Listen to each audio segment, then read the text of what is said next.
Bueno, buenas tardes. Hoy estamos con Fernando Campero Paz. Buenas tardes, político de largo recorrido, actualmente senador suplente en la Asamblea, en el Senado de la República, del Estado Plurinacional. Es uno de los hombres de confianza aquí en Tarija de Samuel Doria Medina. Y bueno, enseguida me va a contar un poco cómo van todas las batallas, digamos, nacionales, pero un poco si me cuenta primero su trayectoria política. Bueno, vengo de una familia política, por engas y mangas. Mi padre era jefe departamental del MNR, del Movimiento Nacionalista Revolucionario, durante la Revolución del 52. Mi madre, hermana de Víctor Paz Tensoro, Alina Paz Tensoro. Mi abuelo, senador, diputado. Mi bisabuelo, Domingo Paz Arce, conocemos la avenida Domingo Paz, este es mi abuelo. Tatarabuelo y bisabuelo, exilados de la dictadura de Rosas, escaparon de Córdoba para llegar y afincarse en Tarija. Ese es el origen, digamos, de la historia de la familia, de donde venimos todos los Paz políticos, ¿no? Víctor Paz Tensoro, Jaime Paz Zamora, Rodrigo Paz Pereira, Javier Campero Paz, mi hermano, que ha sido jefe del MNR, ha sido diputado muchas veces. Entonces, en mi casa siempre se ha comido, se ha respirado política. No había otra cosa que hacer. Hemos vivido momentos muy duros, hemos vivido toda la dictadura de Barrientos, que yo le he vivido. Mis hermanos, mi madre y mi padre vivieron el sexenio famoso, el 21 de julio del 46 al 52, una represión muy dura. Lo mismo en la etapa de Barrientos, vivimos una época muy fregada, cortos de plata, con la represión, la policía en la esquina de la casa, ocultándonos, escapándonos. Yo muy joven, pero lo hemos vivido. De ahí viene el interés de ser servidores públicos, porque no sé si lo llevamos en la sangre o es cultural, eso lo dirá la ciencia, cuando defina qué parte es genética, qué parte es adquirida por la educación, por la formación que uno tiene. Sin embargo, yo he participado desde colegio, fui presidente del colegio cuando salí bachiller, en el San Bernardo de Tarija. Luego me fui a Chile a estudiar durante el gobierno de Allende. Estudiamos allá economía política, que era lo que estaba de moda. Allá estaban exilados todos los izquierdosos de la época, que ya estábamos en Latinoamérica bajo la tesis de la seguridad social, de la seguridad nacional, con gobiernos militares, a excepción de Chile, que todavía tardó hasta el 11 de noviembre del 73. Ahí hicimos política también. Luego, al retorno a la Universidad Católica, la primera federación de estudiantes de la Universidad Católica, la primera federación de estudiantes de todo Bolivia, el 78, fue hecha por nosotros. Yo era secretario ejecutivo.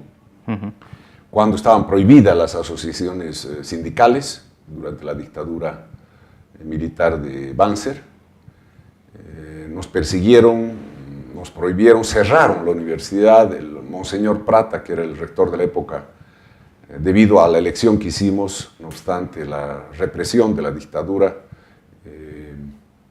cerró la universidad hasta que luego entramos en huelga de hambre con Domitila Chungara, toda la gente esa, el cura Espinal y demás, y logramos la amnistía general y restricta. Eso es en lo universitario. Luego volví a la política con el MIR. No obstante, venir una familia... ¿Por qué no es MNRista Fernando Campero Paz? Porque, no sé, yo intuía de que el MNR había cumplido un rol histórico con Paz Tensoro. Al retiro de Paz Tensoro de la política, el 89, final de su mandato como presidente de la República, creía de que ya no había posibilidades, más cuando Gonzalo Sánchez de Lozada fue electo presidente o jefe nacional del MNR. Me acuerdo una anécdota cuando mi hermano Javier, que no estaba en el grupo de Sánchez de Lozada, estaba en el grupo de Bedregal, de Guillermo Bedregal, en la contienda que hubo interna del MNR, y yo siempre, bueno, apoyé a mi hermano en esas internas. Perdieron porque el MNR olfateaba que había mucho dinero, había posibilidades de poder, y lo logró Sánchez de Lozada. Pero me llevó a un cóctel para abonarse con Goni y me dejó, y Goni me preguntó, ¿qué dices de que soy el nuevo jefe del MNR? Y yo le dije, una barbaridad, que el hombre más rico de Bolivia, en ese entonces era el hombre más rico de Bolivia, sea el jefe del partido que ha hecho la Revolución Nacional. Y ahí yo creo que se acabó en alguna medida lo que fue el MNR, y por eso yo también no tuve una cercanía. Preferí, en ese entonces estaba de moda, la nueva generación, que era el MIR. El mismo doctor Paz me recomendó, debías acercarte al MIR, creo que es una muy buena generación. En ese entonces también formamos lo que era el movimiento de las juventudes antiimperialistas, donde estaba Ricardo Paz, estaba Chazarreta, estaba Almaraz, estaba Juan Claudio Lechín. Estuve ahí toda una temporada, fui lechinista, fui cercano a la COP, éramos medio anarcosindicalistas, creíamos que la izquierda partía de la izquierda real, y la única izquierda real en ese entonces era la COP, ¿no? La COP con la cabeza del viejo Lechín. Los demás eran izquierdas de cafés o izquierdas testimoniales, como era el trotskismo. El mirismo después apareció y ahí nos metimos, pero eso ya es el 2009. Fui candidato a diputado, pero sí estaba fuera de listas por apoyarlo a Jaime Paz. Creíamos en Jaime Paz y lo hicimos presidente. Un equipo de 7 personas en la negociación del famoso triple empate. Fuimos los que creímos siempre en... Ya había una tendencia, en Jaime Paz, presidente, había una tendencia que estaba con Gastón Encinas cercano al general Banzer, que fue primero. Otra que estaba cercana a Goni Sánchez Lozada, que era Guillermo Capobianco, y todo el resto de cardenales, y otros que creíamos en Jaime Paz, presidente, y teníamos toda una estrategia, una táctica, comandada por el genio de la táctica, que era Óscar Eid. Y lo hicimos presidente en una negociación post-elecciones, a partir del triple empate, a Jaime Paz Zamora. Esa fue una participación activa. Después entré al Banco Central, ya en el poder. Fui gerente de estudios económicos y gerente general del Banco Central de Bolivia. Esa fue mi participación en el gobierno, al cual había participado haciendo elecciones e intentando hacerlo llegar a la presidencia a Jaime Paz. Después de eso dejamos un poco la política y volvimos el 2009 a pedido de Samuel, pero antes estuvo también un poco con Carlos Mesa, ¿no?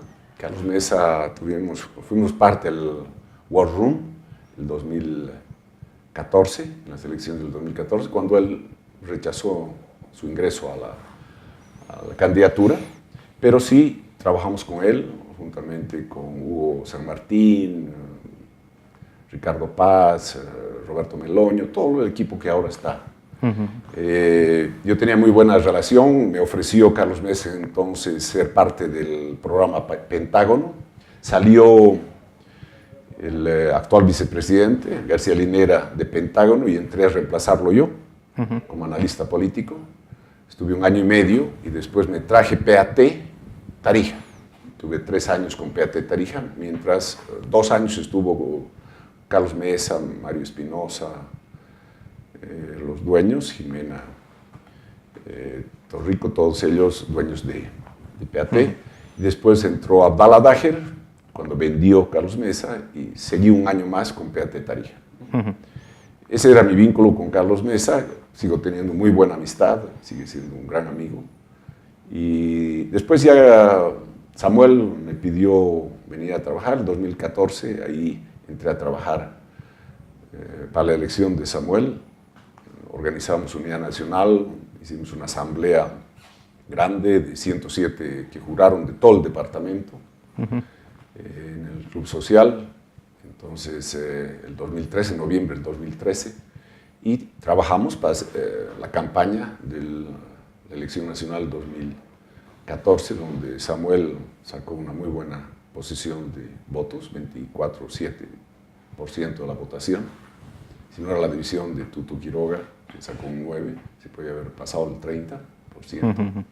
Y más en Tarija, donde había una participación de los cercanos a Tuto Quiroga, que dividieron aún más las posibilidades de oposición en el departamento. Ya. Entrando un poco en Unidad Nacional, ¿cómo de unida está Unidad Nacional en este momento? Yo creo que siempre ha estado unida. No me gusta hablar de mi partido.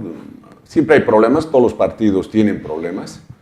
Yo creo que los problemas deben ser resueltos internamente, no afuera. Por eso no hago público ninguna apreciación. En este momento estamos trabajando bien, todos. Hay una dirección de Cercado que ha sido democráticamente electa hace muy poco. Y va a haber también direcciones del resto de provincias y del Chaco, ¿no? 3 cabezas que van a ser las que van a manejar el departamento, y veremos cómo se organiza y cómo se forman estas cabezas, cómo se ordenan las direcciones departamentales. Pero, vuelvo a reiterar, no quisiera entrar a temas problemáticos. Sí, pero o sea, estas 3 cabezas, ¿quiénes son exactamente? En este momento solamente hay una, que es la de Cercado, que ha sido electa por Cercado, por los distritos territoriales de Cercado, los sectoriales, han hecho una elección y se ha elegido a César Mentasti como cabeza de Cercado, ¿no? Entonces todavía tenemos que trabajar en lo que es el resto de provincias y el Chaco. El Chaco va a tener una autonomía también, que es Yacuiba, Villamontes y Caraparí.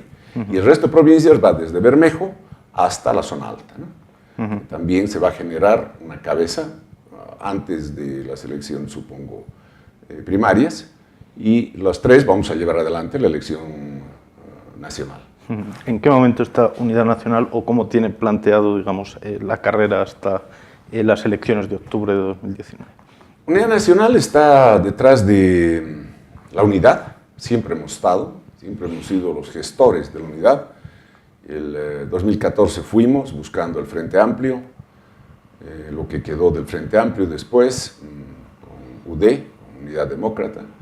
En las elecciones subnacionales fuimos uno de los gestores también de la unidad para hacerlo a Adrián Oliva, gobernador, con UDA, y en esa medida seguimos buscando la unidad para llegar al poder con un proyecto político serio. Por el momento creemos de que hay que buscar y conversar la unidad con todas las fuerzas políticas de oposición que no han sido funcionales al régimen político, y en esa medida vamos a buscar alternativas que generen condiciones de unidad como para hacer un proyecto viable el 2019, el 2020, en las elecciones nacionales y subnacionales, y de largo aliento como un proyecto alternativo que dé continuidad a un Estado plurinacional que tenga todo lo bueno de los cambios que hemos vivido y no tenga las cosas malas. Así que no tenga corrupción, narcotráfico, inseguridad, envilecimiento del poder, etcétera, etcétera. Samuel Doria Medina ha dicho que quiere ser presidente, pero todavía no ha confirmado si va a ser candidato en estas primarias. ¿Cuál es la estrategia en este contexto, digamos, de primarias? Yo creo que lo más importante de aquí al 13 de noviembre, en 13 días, es buscar alianzas serias con sectores fuertes de la oposición, no con sectores débiles de oposición, como para tener tal vez una alianza hasta la fecha, que es el 13 de noviembre, en la conformación de alianzas. Si no se logra esas alianzas con, vuelvo a reiterar, partidos, organizaciones políticas fuertes de oposición, vamos a ir solos a las primarias. Las primarias sabemos que es un uso político del régimen político. en ninguna primaria hay competencia. En el MAS no hay más que el presidente y el vicepresidente como candidatos. En Unidad Nacional, difícil que alguien quiera hacer competencia a Samuel Doria Medina. Y lo mismo ocurre en todas las fuerzas políticas, ¿no? Entonces, en el FRI, supongo, será Carlos Mesa. Entonces, al final es un ejercicio que nos está ayudando en la forma de organizarnos, de haber logrado una buena cantidad de gente inscrita en libros y en los partidos, pero en los hechos no está modificando las posibilidades de participación política de las organizaciones, sino es hasta después de las elecciones. Yo creo que todos van a competir y veremos qué ocurre en junio. Nuestra estrategia es llegar a junio lo más fuertes posibles, en alianzas y como partido y con la candidatura, con la imagen de Samuel Doria Medina. Y ahí, como lo ha dicho Samuel, lo ha dicho aquí, lo ha dicho en todos los programas de televisión, radio, etcétera, lo ha dicho públicamente, buscaremos el mejor candidato y a ese lo apoyaremos. Haremos unas primarias, puede ser una encuesta, la podemos traer a la Gallup, a Bloomberg, cualquiera de las empresas especializadas en encuestas que nos haga una encuesta sensata, consensuada, para saber cuál es el que tiene mejores condiciones de elección, y a ese apoyaremos. Si es Samuel, bienvenido Samuel. Si no es Samuel, bienvenido al que sea en ese entonces. No quisiera dar nombres porque es adelantarnos. ¿No consideras seria, me hablaba de alianzas serias, no consideras seria la alianza Carlos Mesa-Luis Revilla que se anunció ayer? No, yo creo que toda iniciativa de unidad es bienvenida. Obviamente es difícil hacer unidad cuando ya hay una candidatura. Es decir, normalmente los procesos de unidad son previos al lanzamiento de candidaturas. Carlos Mesa se lanzó, supongo tiene una estrategia, sin embargo es una forma de haber frenado los procesos de unidad, porque la unidad tiene que partir de propuestas programáticas, ideas fuerzas que unan, que logren consensos, y a partir de eso, después definir quién será el candidato o no de la unidad. Pero si dicen, señor, yo soy el candidato y si quieren, préndanse, como decimos en Tarija, eso es difícil lograr unidad. Además, en su estrategia, que es lo que hoy dicen sus asesores y tal vez las encuestas, no necesita partidos políticos. Más bien disminuye. Las encuestas en las dos, ATV y RDP, dicen claramente que aliándose disminuye la expectativa de voto. En La Paz es donde más expectativa de voto muestran las encuestas. Y así todo, obviamente, necesita un aparato interesante como es la alcaldía, ¿no? Pero sin ninguna condición. Se nota que no ha habido ninguna condición en la alianza, ¿no? Entonces, aquí hemos visto algunos actos previos con Unidad Nacional, justo con líderes departamentales como Johnny Torres del MNR, Óscar Montes de UNIR, que bueno, también me hablaba hace poco de partidos funcionales. Usted vivió también la campaña de 2014, donde esos líderes, concretamente aquí en Tarija, acabaron por partir la oposición. ¿Serían estos socios fiables? Yo no sé, es temprano en este momento para definir. Las alianzas se están viendo a nivel nacional. Ha habido conversaciones a nivel departamental, no hemos dejado de conversar. Hay posicionamiento en los liderazgos departamentales que están dando una ubicación y unas formas de relacionamiento de unidad nacional con un sector y otro sector no, por el posicionamiento público que están tomando algunos liderazgos, ¿no? Entonces, en esa medida, obviamente, se restringen las posibilidades de vínculo, de relación. Yo no creo que se llegue a ninguna relación formal antes del 13 de noviembre. Es posible que sí, no sabemos, pero lo más probable es que no ocurra eso y que vayamos en Tarija, por lo menos, no con alianzas, sino hasta después de las elecciones primarias. ¿Sí? Pero de esa forma se arriesga, digamos, la sigla en una posible alianza posterior o alguien echándose, dando paso al costado. ¿Sería una estrategia apropiada, digamos, para...? Sí, no hay otra. Si todos están haciendo eso, si en la medida en que la lógica nos lleva a dejar adelante, no se arriesga ninguna sigla. Lo que se arriesga es la posibilidad de participar en las elecciones nacionales. Eso sí, pero no se arriesga la sigla. Porque, hay algunos partidos que sí, por lo que ha ocurrido en el último tiempo, su participación en las elecciones últimas, tal vez estén arriesgando, pero no es el caso de los partidos que van a participar en las elecciones primarias.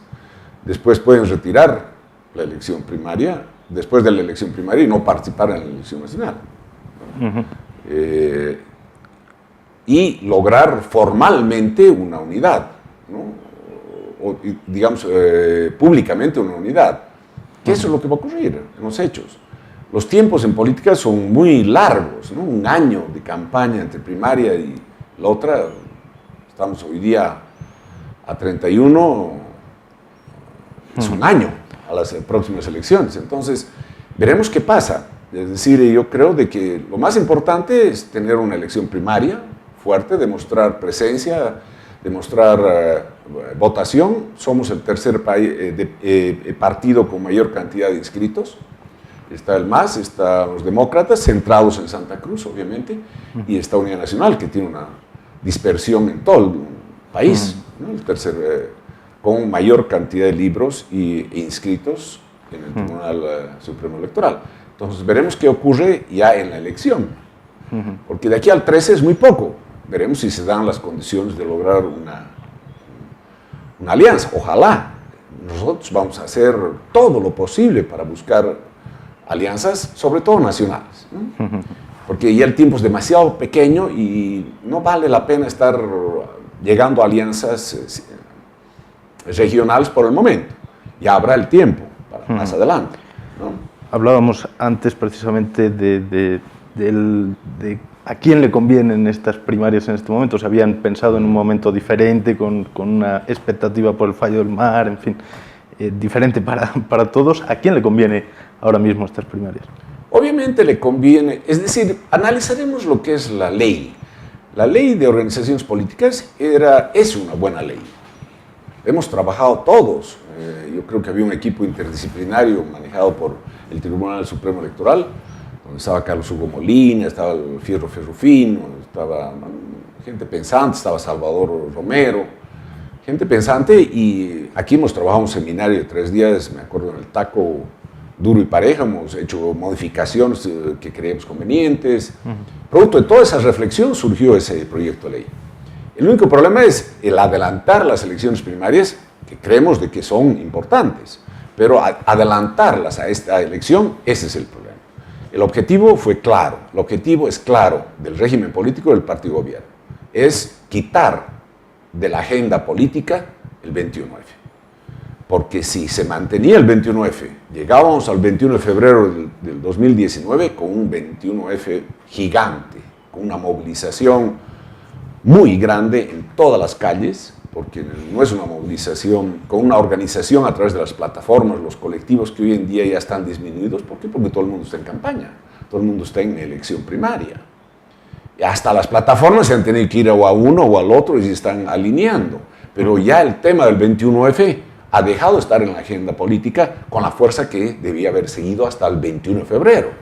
Ese es el objetivo táctico central y estratégico, disminuir lo que es la contestación a la reelección. Ese es el tema central por lo cual han metido las elecciones primarias, ¿no? Y la modificación a la ley de organizaciones políticas. Para mí, con gran acierto de parte del régimen político, porque vuelvo a reiterar, las condiciones de crecimiento de la fuerza de la idea de rechazo a la reelección han disminuido. Siguen estando en la conciencia, siguen estando, pero las movilizaciones, la calle, que era la forma de expresión de lo que era el 21F, está cada vez menos. ¿Por qué? Porque estamos en una etapa electoral. Para cerrar el bloque nacional, digamos, hemos visto a Bolsonaro ganar, por ejemplo, en Brasil sin ningún tipo de unidad. ¿Cree que es realmente necesario la unidad para derrotar al movimiento del socialismo en octubre? Yo creo que sí. Los que piensan que no y se guían por lo que son las encuestas de hoy, creo que están equivocados. Lo vamos a demostrar, vuelvo a reiterar, un año en tiempo político es largo plazo. Es mucho, pueden ocurrir muchísimas cosas.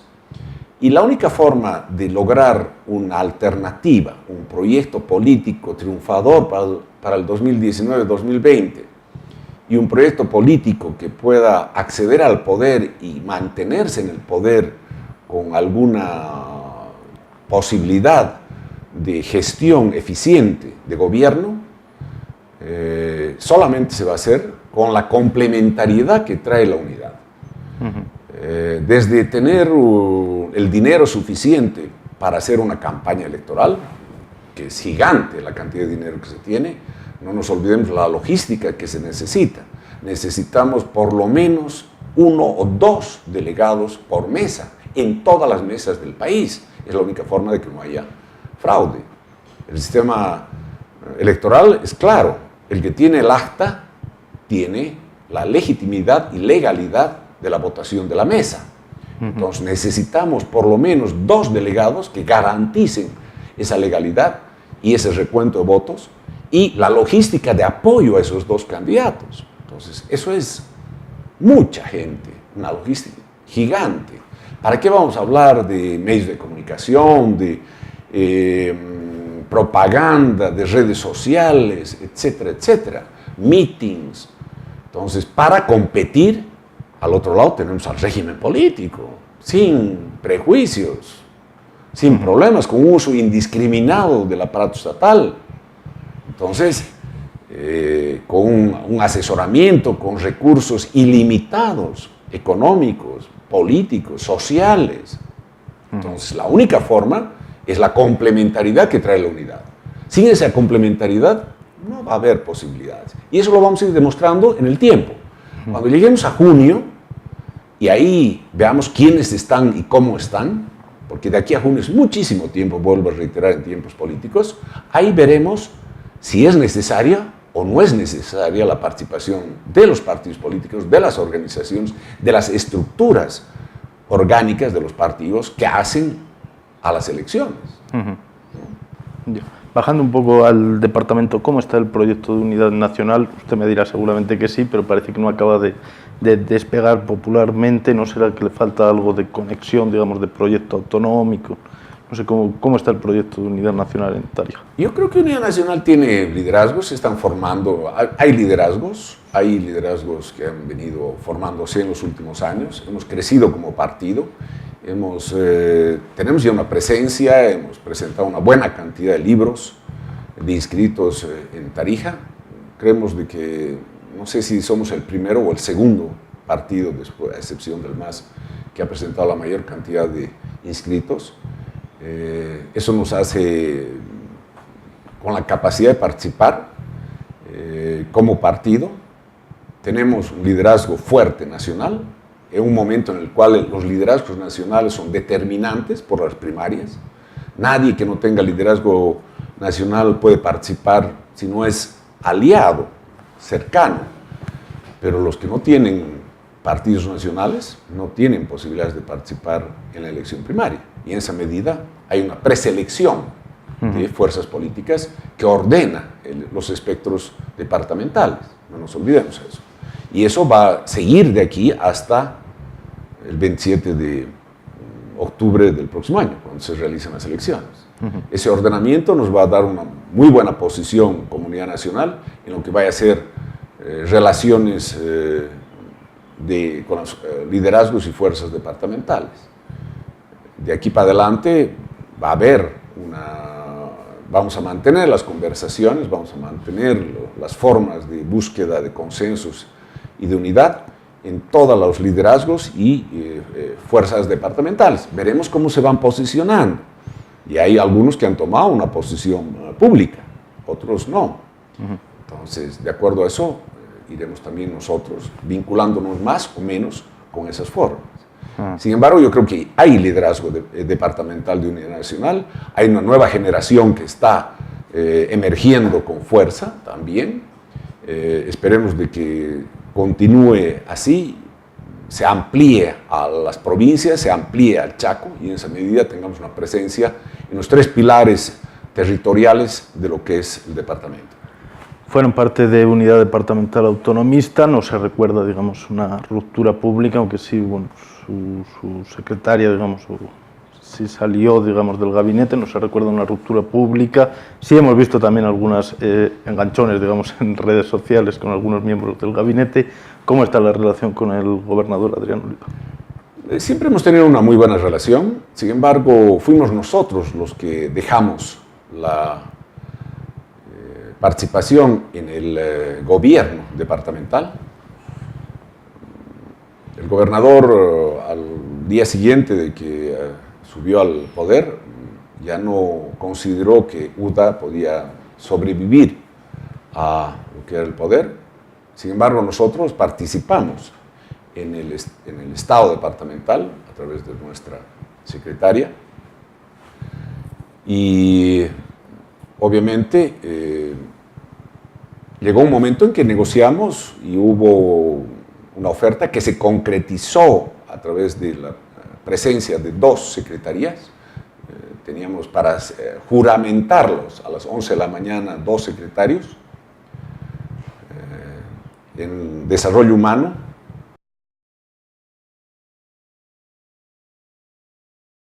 Fabiana Paz iba al tema de autonomías, llevándose inclusive 2 direcciones de desarrollo institucional. Sabíamos de que Rubén Arday tenía mayor experiencia como para tener esa secretaría y ya estaba cerrado, encorbatados para posicionarnos y hubo una decisión de Samuel, dijo, la mueven a Fabiana y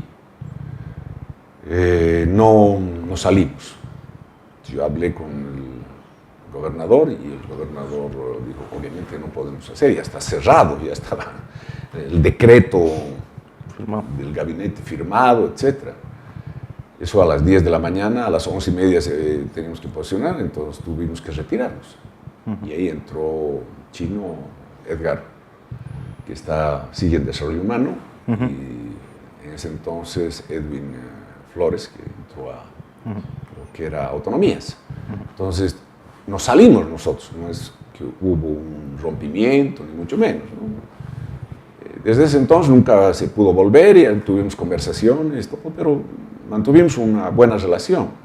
Creo que fuimos uno de los elementos centrales, fundamentales, por los cuales el gobernador Oliva llegó al poder, ¿no? En términos de apoyo, logística, apoyo material, presencia, etcétera, etcétera.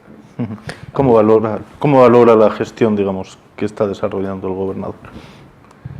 Yo creo que es una gestión hábil, ha estado política, su presencia en todo el departamento, hasta en las pequeñas poblaciones, lo demuestra.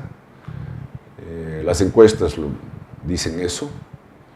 Sin embargo, debemos ser críticos, no ha habido una asignación de recursos eficiente, como podría haber sido si nosotros participábamos. Nosotros teníamos un proyecto para la Secretaría de Desarrollo Humano que agarra salud, educación, género y generacional. Son los 4 elementos fundamentales para el desarrollo de una región como el departamento de Tarija. Tenemos una propuesta muy seria, sobre todo en temas de salud y de educación. Y no hubo la asignación de recursos ni la voluntad política para dirigir el tema de salud, sobre todo salud, ¿no? Recién en el último tiempo, sí, los hospitales que ya estaban en construcción, se los ha renovado, el financiamiento, se les ha asignado presupuesto, que viene sobre todo al gobierno nacional. Sin embargo, no ha habido una voluntad política para dirigir a mejorar las condiciones de algo fundamental y elemental. El gobierno nacional hizo lo propio y el gobierno departamental también. No ha habido una dedicación a un elemento determinante que ha sido la salud pública en Tarija. No nos olvidemos, gobernador de Santa Cruz, su capital político está en lo que ha sido todo el trabajo que ha realizado durante todo el tiempo que estuvo como gobernador, como prefecto y gobernador, en salud. La salud pública de Santa Cruz es mejor que la privada en muchos hospitales. Eso es un proceso de tiempo, porque no se hace como las carreteras o los puentes de la noche a la mañana, ¿no? Entonces, hubo demasiado énfasis en infraestructura y poco énfasis en la parte social, sobre todo salud, servicios básicos y educación. Esos tres elementos son los criticables de la gestión de Oliva. Ya me ha dicho, por ir terminando, me ha dicho que es pronto pensar en 2020, pero bueno, el escenario ya está casi configurado, digamos, diferente a 2015, en el que más venía de una gestión y tomó decisiones extrañas. La oposición llegó unida y finalmente, como me estaba comentando, un poco se ha dividido, digamos, después durante la gestión. ¿Qué escenarios prevé de aquí a 2020 que vayan a suceder en el departamento? Yo creo que todo va a pasar por la nueva ley de organizaciones políticas que da un carácter determinante a las elecciones nacionales a través de las primarias. Entonces, el 2020 yo creo que va a estar muy influido de lo que vaya a ocurrir en la elección nacional de octubre del 2019. Si quién está a la cabeza, quién no está, qué logros electorales tiene, si existen las elecciones o no. No nos olvidemos que el régimen político es un régimen que está decidido a quedarse en el poder, cueste lo que cueste. Eso es un hecho concreto. Y yo no creo de que sean democráticos más allá de sus posibilidades de mantenerse en el poder. El momento que necesiten no ser democráticos para mantenerse en el poder, lo van a optar. Entonces, eso debemos tenerlo como uno de los escenarios factibles, dado la caída vertiginosa que está teniendo el partido gobierno, que tienen los líderes, el presidente, el vicepresidente. Tenía 62% de la aprobación, llegó hasta 70% en encuestas, y ahora no pasa de un 30% real. 30, 31, 32, y cada vez hay una descomposición del régimen político, salta la corrupción, los liderazgos en pelea. Entonces yo creo de que va a haber una caída cada vez más grande, ocurra lo que ocurra, de parte del partido gobierno y sus posibilidades de expresión política. Eso va a traer consecuencias en las posibilidades de crecimiento de la oposición, cómo se organiza la oposición, cómo logra la unidad, cómo logra el liderazgo central. Eso lo vamos a ver en este tiempo largo político de aquí hasta el próximo año, hasta junio, julio del próximo año. Y de acuerdo a eso, eso va a ser determinante en la conformación de las organizaciones, las alianzas, etcétera, para la elección subnacional. Muy bien, entiendo que lo vamos a seguir viendo en primera línea. Siempre, claro que sí. Gracias, Fernando. Jesús, ha sido un gusto.